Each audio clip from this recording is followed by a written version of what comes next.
зборите за домашно производство на ајвар, кој што не се става во промет, значи за лична употреба го готвите за домашна употреба, тој не контролира и не подлежи на контрола, затоа што е лична храна која вие производите. Тоа е исто како дома како готвите секој ден ручек, манџа, тоа е она што е ваша лична одговорност и надлежност. Со тоа значи не може да го загрозите здравјето на другите луѓе, него вие сами дома во фамилијата го работите тоа.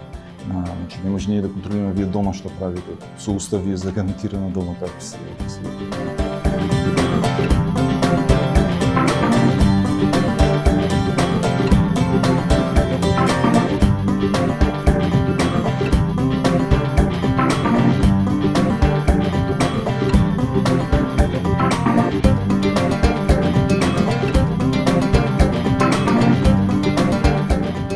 Се општи барања за хигиена на просториите, држи хигиена, да произведува, значи без пестициди или да се држи на периодот на каренца кога произведува, животните ги држи на хигиенски, речеме да не бидат валкани, да немат заболувања пред да бидат заклани или да имат здраво виме ако се измолзува млекото од нив.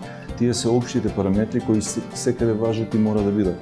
Да потекнуваат фарма која што е регистрирана кај нас со РВО има добиено, значи контролиран здравствен статус има. Да пријави ако колењето мора да го пријави ако е пушта во промет или пак ако е за сопствени потреби, исто треба да пријави да дојде ветеринар да го прегледа дали месото е исправно или не.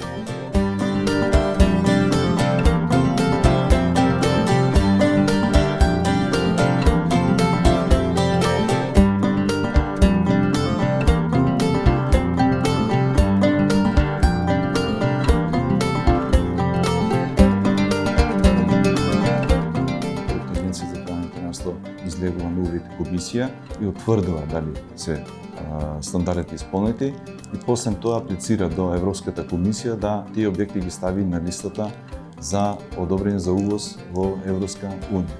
Нормално кога ќе се влезе во Европската унија, такво нешто нема да постои, него само директно ќе се регистрираат дали ги исполнуваат општите и посебните барања за производство и хигиена на храната, тоест збориме за производителите.